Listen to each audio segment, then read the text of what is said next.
김경재님 일단 재미있을 거니까 먼저 쏘고 시작합니다 하셨어요. 네. 이런 자세 아주 바람직하죠. 예. 더 재미있으시면 더 쏘시기 바라겠습니다. 문하나님 오늘 얼굴이 연예인급으로 작아요 하셨는데 정말 연예인급으로 작아 보고 싶어요. 네, 제 옆에 있기 때문에 작아 보이는 거예요. 아니 실물 보면 더 작으세요. 주먹만은. 아닙니다. 예. 뭐 주먹이 최홍만이 주먹인가? 그래, 그죠? 예. 우리 보미 작가님은 늘 좋게 얘기해 주시는 분이기 때문에 그렇습니다. 네. 예. 자, 본격적으로 이야기 시작할게요. 연비어양님, 예, 고맙습니다. 자, 먼저 전문부터 가도록 하죠. 네. 자, 첫 번째가, 이 미국 진보 대법관의 죽음으로 지금 미국 정계는 굉장히 혼란스럽습니다. 자, 먼저 브리핑부터 시작하겠습니다. 현지 시각으로 18일 이 루스 베이더 긴즈버그 대법관이 췌장암 전이에 따른 합병증으로 별세를 합니다. 향년 87세인데요. 대법관이 왜 이렇게 나이가 많지 하시는 분들을 위해서 잠깐 기본 설명을 해드리면은 미국의 대법관은 대통령이 임명을 하고요. 그리고 본인이 사임 의사를 밝히지 않는 한 죽을 때까지 할 수 있습니다. 그래서 이분이 사실은 이렇게 암을 앓고 있으면서도 끝까지 사임을 하지 않았던 이유가 뭐냐면 앞서 제가 진보 대법관이라고 말씀을 드렸잖아요. 빌 클린턴 대통령 때 이제 대법관이 되신 분인데 도널드 트럼프 대통령 들어서 가지고 이 대법관의 숫자가 사실 우리나라도 마찬가지잖아요. 대법관들의 숫자가 어떠냐에 따라서 판결이 굉장히 다른데 지금 진보가 4, 보수가 5로 바뀌었어요. 도널드 트럼프 대통령이 한 명을 임명하는 바람에. 그래가지고 만약에 긴즈버그가 자기가 생각했을 때 내가 트럼프 대통령이 대통령일 때 죽으면 이거는 보나마나 보수가 6이 되고 진보가 3명으로 떨어지면 이제 앞으로 모든 판결은 다 보수적으로 날 수밖에 없다. 이 부분을 상당히 걱정했거든요. 제가 아까 그 대법관의 임기가 본인이 사임하지 않는 한 죽을 때까지라고 그랬잖아요. 그러니까 이게 문제인 거죠. 다음 정권이 또 바뀌더라도 그때 누구 한 명이 죽어나가가지고 대법관을 임명할 수 있는 상황이 아니면은 이 보수 우위의 연방 대법원의 상황이 언제 바뀔지 기약이 없다라는 겁니다. 사실 트럼프 입장에서는 임기가 얼마 안 남은 입장에서 지금 빨리 이 보수 진영, 자기 진영에 유리한 사람으로 대법관을 지명해서 그렇죠. 선출하고 싶겠죠. 그렇습니다. 그러면 확실한 6대 3으로 갈등 때릴 필요가 없으니까. 그렇죠. 네.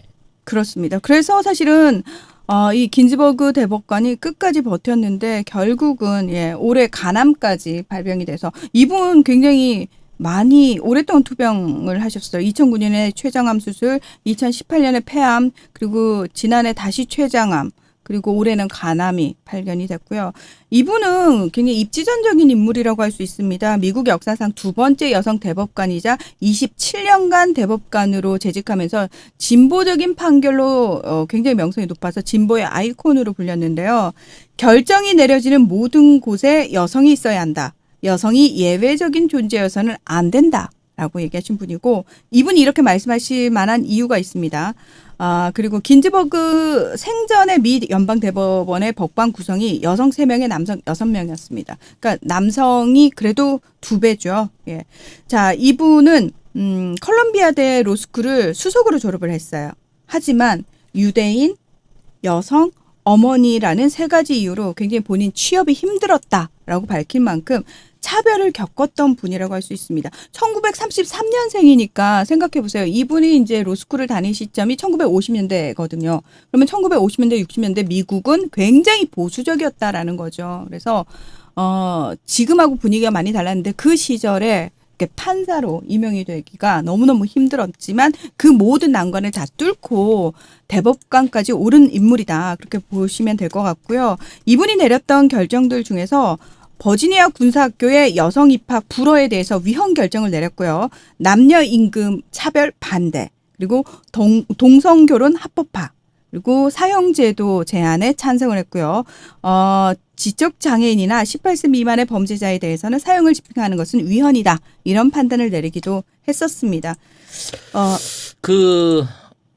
약간 이제 중간에 말씀을 좀 붙이자면 네. 이분이 이제 왜 이만큼 주목을 받냐면요. 우리가 미국을 뭐 민주국 국가, 뭐 민주주의의 기본 국가로 알고 있지만 올해가 미국의 여성들이 선거권을 가지게 돼 딱 100주년이 100주는 된 날. 네. 정말 맞아. 아이러니하죠. 네. 그렇죠. 100년 전에는 미국의 여자들은 선거권 원이 자체가 없었다는 거예요. 없었죠. 그러니까 엄청나게 많은 차별들이 존재해왔고 그 차별 속에서 지금에 있는 여성 인권을 주도해서 이것들을 이제 진보적으로 끌고 오셨던 분이 그렇죠. 이 양반이라는 거죠. 루스 베이더 긴즈버그. 그래서 이분의 이름이 좀 어려우니까 RBG라는 애청으로 불리신데요.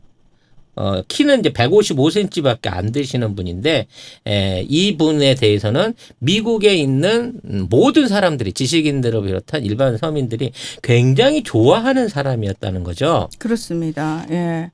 근데 지금 이분이 일단 별세를 하고 나서 가장 크게 문제가 되는 게 뭐냐면은 낙태와 관련된 법안이 사실은 가장 크게 이슈가 되고 있거든요.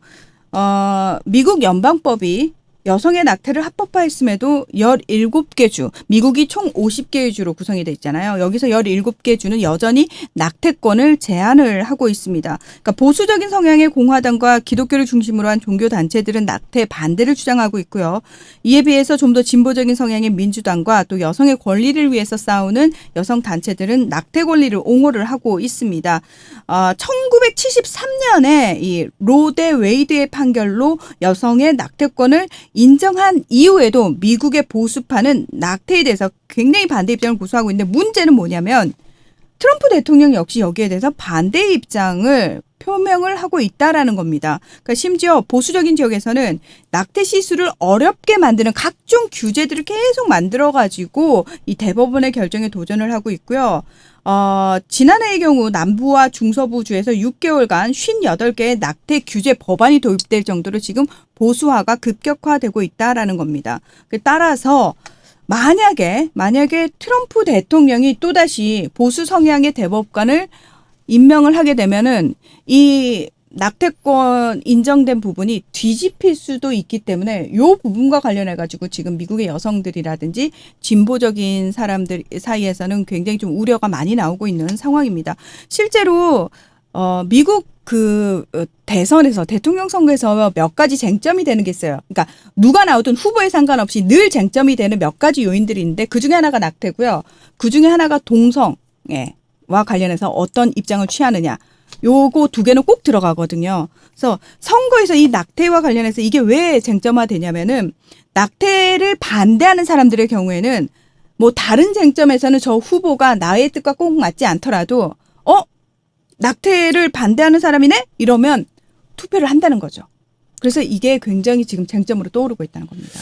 그리고 이 연방 대법관이라고 하는 위치가 우리가 흔히 하는 대로 일반적인 그 올라오는 법안들을 심의해서 결정하는 데서 그치지 않고요. 사실상 미국의 50개 주의 일종의 그 결합과 단합을 좌지우지하는 중대한 역할을 하고 있다는 걸 여러분들이 아셔야 돼요. 그렇죠. 이게 뭐냐면 미국은 이제 그 연합국이잖아. 각 주정부가 따로 있잖아요. 그렇죠. 그 정부마다 이제 법률이 다 조금씩 다르단 말이야. 그러니까 주 정부가 있고 50개가 있고 사실 연방 정부는 국방, 외교 이런 큰 틀에서 사실 책임을 지는 거고 주 정부마다 사실은 세세하게 다 다른 법률을 가지고 있습니다. 그러니까 뭐 일반적인 그 세금에 관한 부분부터 시작해가지고 맞아요. 여러 가지 지원 혜택 뭐 이런 것들이 차이가 많이 난단 말이에요. 이렇게 되기 때문에 주민들이 이쪽 지역에 있다 저쪽으로 넘어간다든지 아니면 주와 주가 무슨 뭐 통상의 문제로 아니면 어떤 뭐 경제적 정치적 문제로 부딪히게 됐었을 때는 사실 이게 전쟁이 일어날 수도 있고 또 그 갈등 때문에 미국 연합국 자체의 결합이 깨질 수가 있는데 이러한 결합의 중재 역할을 하는 데가 연방 대법원이고 그렇죠. 그 권위를 꾸준하게 유지해 왔기 때문에 연방 대법원이 결정한 거에 대해서 한 번도 이 반기를 드는 주지사나 지역단체가 없다는 거예요. 그렇게 되면 나머지 연방 국가들, 그러니까 거기에 반기를 드는 나머지 그걸 지키고 있는 다른 주정부한테서 왕따를 당하거든.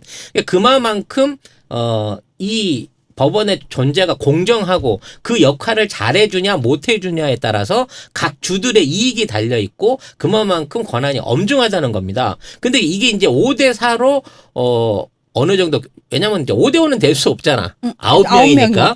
5대4로 어느 정도 균형을 맞추고 있는 상태에서 지금 이분이 돌아가시고 트럼프가 급하게 지명을 해서 보수 단계가 올라간다고 보수 쪽에 대법원 판사가 올라간다고 하면 앞으로 공화당이 이 주지사로 있는 이른바 트럼프의 그 주들, 트럼프를 지지하는 주들이 이러한 소송들에서 압도적으로 승리하게 될 가능성이 높아 보인다는 거예요. 그러니까 이 법을 하게 되면 악용이라는 말이 좀 그렇지만 트럼프가 압도적으로 연방 대법원들을 자기 숫자로 채워넣게 되면 다른 법원에 대한 다른 지방 정부에 대한 압박을 강화할 수 있는 수단이 되기 때문에 이 부분의 결정이 굉장히 심대한 후폭풍을 낳고 있다.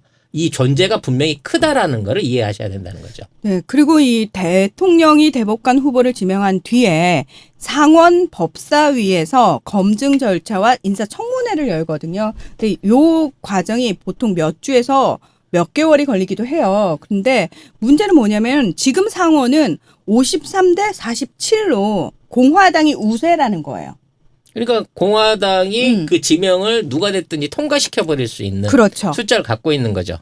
근데 이번에 대선 11월 3일 날 대선에 상원의원 투표도 같이 열립니다. 하죠. 예. 그리고 이 상원의원 투표에서 민주당이 승리할 걸로 예견을 하고 있는 선거 예측 결과들이 높아요. 그렇죠. 그러니까 지금 만일에 이 지명을 안 하게 되면 트럼프가 당선된다고 하더라도 대법관은 민주진영으로 넘어가게 될 공산이 높다는 거지. 내지는 이른바 어찌됐거나 반 트럼프 쪽에서 차지할 공산이 높다는 거죠. 그러니까 트럼프는 그 전에 어떻게든 이거를 강행하려고 시도를 할 걸로 보인다는 거죠. 그러니까 실제로 버락 오바마 대통령 시절이던 2016년 2월에 앤토니 스켈리아 당시 대법관이 별세를 합니다. 그래서 후임으로 메릭 갈랜드 워싱턴 DC 연방 항소 법원장이 지명이 됐지만 그 당시도 상원은 공화당이 잡고 있었거든요. 그래서 인준조차 되지 못했습니다. 결국 지명을 못하고 트럼프 대통령이 당선된 뒤에 닐 고서치라는 그 보수 성향의 대법관을 임명함으로 인해서 결국은 5대4라는 보수 우세의 어떤 연방대법원 지형이 만들어졌는데 여기서 지금 트럼프 대통령이 지명을 하고 공화당이 우세한 상원이 통과시켜줘 버리면은 그 보수 성향이 6, 그다음에 진보 성향이 3으로 더 기울기가 엄청나진다는 거죠. 일단 그런 부분도 있고요. 일단 이분 자체가 본인이 보수나 민주당 이쪽이 아니라 가장 정치적으로서는 중립적인 위치를 지키려고 노력을 했어요. 그러니까 대법원이 정치 편향돼서는 안 된다라고 하는 그 내용에 대해서 반드시 중립을 지켜야지 우리가 민주당이나 공화당 쪽으로 편입돼서는 안 되는 얘기들이 있었고 사법부는 어떤 정치 프로그램에 대응하는 기관이다. 그러니까 일어나고 있는 상황에 대해서 대응하는 기관이지 특별한 어젠다나 정치적인 목적을 갖는 프로그램이 있어서는 안 된다라고 주장을 했다는 거죠. 그러니까 사실은 진보라고는 하지만 어느 한쪽에 정치적인 편을 든 게 아니라 언제나 소수 노동자, 여성 그리고 탄압받고 있던 소수 세력들을 도와주기 위한 면에서 이러한 법조 인생을 보내오신 분이라서 이분에 대한 어떤 개인적인 팬덤이 미국 젊은이들 사이에 굉장히 많이 펼쳐져 있는 거고요. 이분도 그걸 아시기 때문에 동신제 기간 중에 암 때문에 몇 번 사망 위기를 넘기고 암투병을 하는 과정 중에서도 내가 그만두면 지금 있는 사법균형이 무너진다라는 책임감으로 지금까지 버텨왔다는 거죠. 그리고 항상 치료를 마치고 나타나실 때마다 나는 살아있다라고 언론에다가 자신의 건재를 과시했고 한 번도 공개 변론에 빠진 적이 없습니다. 네, 한 번도 그러니까 지각이라는 결근을 하신 적이 없는 거고 나이가 지금 86세이셨는데 자신의 SNS 같은 거에다가 본인이 암투병을 위해서 팔굽혀펴기 하는 어떤 그런 동영상을 올리시면서 나도 이렇게 노력해서 열심히 살려고 노력하고 있다. 청년들아, 젊은이들아, 힘을 내라. 뭐 이런 얘기를 하셨던 분이고, 그래서 이분의 아까 그 사진을 잠깐 보여드렸는데, 약간 이분이 그 디즈니에 나오는 마귀 할머니 같은 어떤 그 흔한 인상이시거든요. 근데 어떤 만화만 본 거예요 도대체? 아니 그 백설공주에 나오는 백설공주 엄마가 비슷하단 말이야. 엄마 아니고 왕비. 아니 사과 주시는 그러니까 그 할머니- 왕비. 왕비 아니. 새엄마 네, 새엄마 면전한 거잖아. 그 새엄마. 사과 주시는 분은 아니에요. 지금 새엄마 지금 새엄마 폄하하는 거야? 아무튼 백설공주는 마귀가 아니라 사과 주는 할머니 있단 말이에요. 아무튼 그래서 캐릭터가 불티나게 팔릴 정도로 이분의 얼굴이나 어떤 그 사진을 찍어 넣은 티셔츠나 커피 잔 같은 게 인기 상품이 될 정도로 미국 젊은이들한테는 일종의 우상이었고 지주였다라는 부분을 좀 이해를 했으면 좋겠어요. 우리나라도 그런 어떤 존경받는 법관이 하나 있으면 얼마나 좋겠습니까? 네. 분위기 왜 이렇지? 시선을 못 돌리겠네. 네. 그냥 보라돌이 할까요? 네. 지금부터 송작가TV 협찬 광고 방송이 시작됩니다. 제 첩구 송작가 TV가 나온 최고의 히트 상품. 그리고 히트다 히트. 네, 가장 오래된 우리 그 방송의 스폰서이시죠. 네. 올 가을에는 선물 세트로 선물할 수 있다. 오. 같은 가격인데 소장 세트로 별도로 판매를 하고 계시답니다. 네. 고향의 맛을 선물하는데 깨끗하고 청결한 섬진강. 에서 나온 음. 화개장터 제첩국 네. 많은 주문 있으시길 바라겠습니다. 제첩 알맹이가요 보리쌀보다 크면 이거 국산일 가능성이 거의 없습니다. 우리나라는 원래 작아요. 원래 네. 작아요. 치킨 소울푸드님께서 작지만 맛있는 게 국산의 특징이라고. 아, 맞습니다. 정리를 너무 잘해주시네요. 그러니까요. 예. 한 봉지가 2인분인데 요게 500g이에요. 요게 5,000원이에요. 10개를 한꺼번에 주문하시면 5만 원. 배송비 무료입니다. 네. 화계 장터에서 식당을 실제로 운영을 하고 계시니까 혹시 그 근처에 갈 일 있으시면 꼭 거기 들리셔가지고 송작가 TV에서 봤다고 아는 척 꼭 하시고요. 뭐 하나라도 많이 얻어 드시기 바랍니다. 제첩전 달라 그랬어요. 디테일 갔었는데. 겁나 죄송하지만 제첩 좀 주세요. 저는 진짜 긴즈버그 대법관의 삶을 보면서 그냥 정말 그 생각했어요. 그러니까 뼛속까지 법조인의 모습이라면 이런 모습이 아닐까. 그러니까 본인의 소신과 원칙을 정확하게 지키고 거기서 한치의 흐트럼 없이 사신 거. 근데 이게 밖에서 볼 때는 그냥 저 사람이 그런 삶을 살았나 보다 하지만 정작 그 삶을 사는 사람은 굉장히 힘들거든요. 그걸 유지하기 위해서. 엄청나게 백조가 물 위에서 우아하기 위해서 물 밑에서는 막 물장구를 치는 것처럼 굉장히 힘드셨을 텐데도 불구하고 굉장히 의연하셨구나 그런 생각이 정말 많이 들더라고요. 그러면서 저는 문득 우리나라에도 그런 법조인 한 분 있지 않나요? 의연한 법조인? 저는 그분 아는데. 그래서 온 국민이 되게 좋아하는 법조인 한 분 계시잖아요. 지금은 법조인 안 하신다. 지금은 대통령 하시지. 나도 순간 객관식으로 한 4분 정도가 동시에 떠올라가지고 이거 누구 얘기를 하는 건지 했는데 아무튼 뭐 나는 한 사람밖에 없어. 뿌리네요. 네. 저는 한 사람밖에 없어. 저는 이님만 좋아하니까. 예, 그렇습니다. 예. 저는 나중에 이제 우리 이니 대통령을 이어주실 또 다른 법조인 출신 대통령을 기다리고 있습니다. 오, 세상에. 한 표 나도. 세상에. 저도 찬성. 난 이 발언 찬성일세. 난 누구라고 직접적으로 거론한 말하진 적이 않았어. 없습니다. 네. 예. 아무튼 네. 이분의 죽음으로 인해서 앞으로 이게 이제 미국 정계 대통령 선거에 또 하나의 일종의 이제 이슈가 될 수 있어요. 네. 무리해서 트럼프의 조기 이 지명과 임명을 강행하는 꼴을 민주당이 그냥 보고 있을 거냐, 아니면 트럼프가 이걸 역으로 그렇죠. 이용해가지고 마치 양보하는 것처럼 해서 중립적인 법조인 하나 끼워 넣을 거냐에 따라서 앞으로 트럼프 집권 2기 안에서의 트럼프의 중앙 집권적인 영향력이 좌지우지 될 수 있는 큰 사안이었다. 단순한 어떤 어떤, 그 86세 할머니의 죽음은 아니었다. 아니다라는 네. 부분을 여러분이 알고 계셔야 될 것 같아요. 그래서 왜 자꾸 이분의 죽음이 이렇게 많이 회자되나 궁금하셨는데 오늘 이 월드머니를 통해서 그 궁금증이 좀 해소가 되셨으면 좋겠고요. 다음으로 넘어갈까요? 간결하니 좋습니다. 예. 댓글이 너무 재밌어요. 예. 지금 추정되는 인물이 생각보다 많네. 저도 저랑 일치하신 분도 있네요. 여러분, 쉿. 네. 아직은 아니에요. 아직은 입 밖에 내면 안 돼. 맞아, 쉿. 맞아. 예. 각자의 의견이 네. 다 다름을 느꼈어.